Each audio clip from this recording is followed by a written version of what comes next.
Non-duality and awareness is in the background, but the foreground subject matter is the biology of consciousness.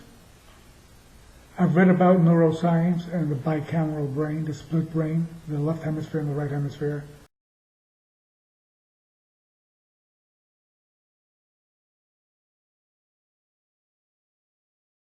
And something clicked, some realization, some insight, some epiphanies, and it coincided with my meditation practice experience.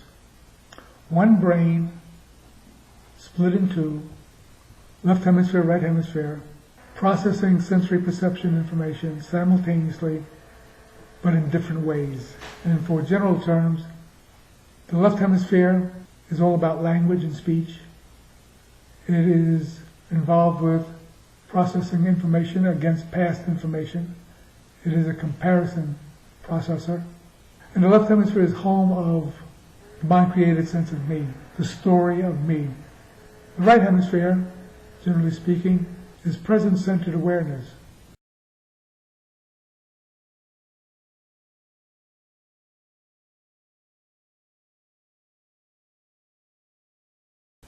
Processing sensory perception, seeing, hearing, tasting, smelling, feeling, thinking. Left hemisphere is methodical, narrow-focused concentration. Right hemisphere is generalized, wide-ranging, flexible attention. The key takeaway that got me all excited to further investigate was this conclusion.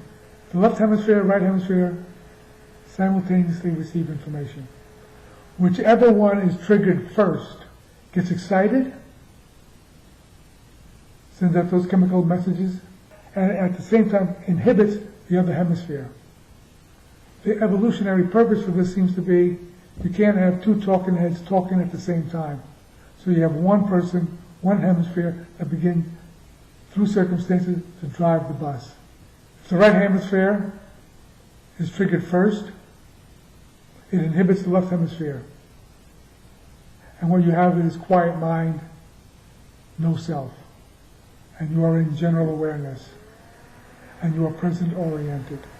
If the left hemisphere is triggered first, it shuts down the right hemisphere and it concentrates what's going on with me right now, what's affecting me right now. From a meditation practice point of view, reading Advaita and non-duality Zen meditation, it's always been presented as quieting the mind and remaining in the presence, silent presence, abiding in awareness as awareness was very difficult to accomplish. What this new insight tells me is that bicameral brain happens simultaneously, happens naturally, happens effortlessly. But I am, and maybe many others in the Western society and others around the world, am very heavily left hemisphere biased. I read books, I read fiction, I read non-fiction. I'm constantly reinforcing the left hemisphere, making it stronger and stronger and stronger, the preferred hemisphere. And as a result, what I receive is filtered by the left hemisphere, which presents commentary. And the right hemisphere is quieted, and it's put in the background. But the right hemisphere is always available. This is called bicameral brain. It's called dual awareness. Happens naturally. There is lateralization in the brain. There is dual awareness happening simultaneously. And abiding in now, in present-centered awareness, is not effortful, it is natural. It just needs to be focused on. And the function that shifts lateralization is attention. There is a phrase, how do I bring myself back into the present moment? How do I get back to this moment? How do I get free from being lost in thought? Shows how strong the left hemisphere is, how preferred the left hemisphere is. I cannot, on an hourly basis, balance out left hemisphere input and usage with conscious, intentional right hemisphere. But what I can do is to recognize at any given moment that whatever I hear in that internal commentary, the unspooling, continual commentary, is left hemisphere's input as to what's going on around me. And what I can see through this dual awareness is that left hemisphere is most often not thinking about the immediate, now, present. It's concerned about the past, something that was said, something that was done, something that wasn't said, something that wasn't done, and how to behave in the future. It is not present. To trigger the dual awareness, I simply now say, what is the right hemisphere telling me about the present moment? And this phraseology creates a distance, a space, that recognition by simply saying that is left hemisphere input, that running commentary, and now this is right hemisphere input. Sunny out, there's nobody home, the dogs and the cats and everybody's resting. It's peaceful. What this translates into is the terminology waking up to the left hemisphere's influence and waking up from the left hemisphere's influence. Not getting rid of it, understanding and recognizing the bicameral brain, split brain working together, simultaneous dual awareness, lateralization going on. And it feels like a breakthrough in my meditation practice. And it feels like a breakthrough in my non-dual understanding. I probably have expressed this terribly, but maybe you can still get it. Left hemisphere, right hemisphere, both working for the benefit of the body-mind action figure. And just right now we're very much skewed to the left side, left hemisphere bias. And there is a way of getting more in balance by tuning into the sensory data, just to see, just to smelling, just to tasting, just to feeling.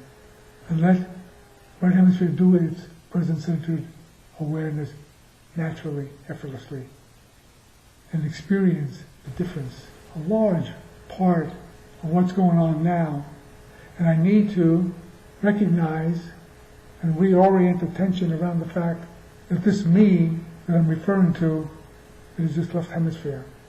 And so that's why there is this trying to find a proper way of talking about it, but it's not me, and it's not my mind, it's all left hemisphere trying to adjust and make recalibrations as to how to talk and how to think about itself.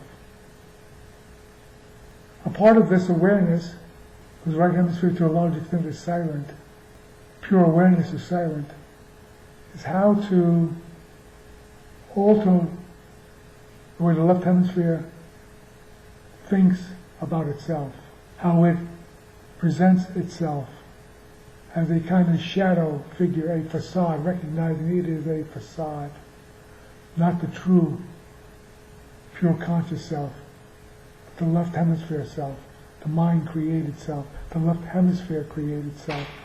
This is what's being massaged here. It shows, language shows how predominant and dominant the left hemisphere has been, that it speaks in everybody on behalf of both the left and right hemisphere.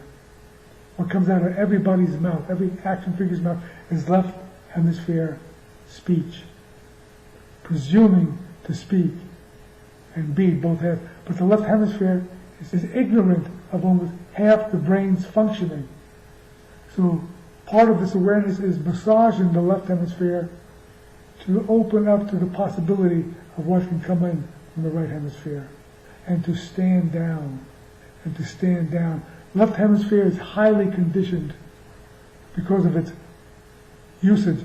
From the minute we wake up, I gotta brush my teeth, I gotta take care of it, I gotta walk the dog, I gotta do the job, I gotta do these other.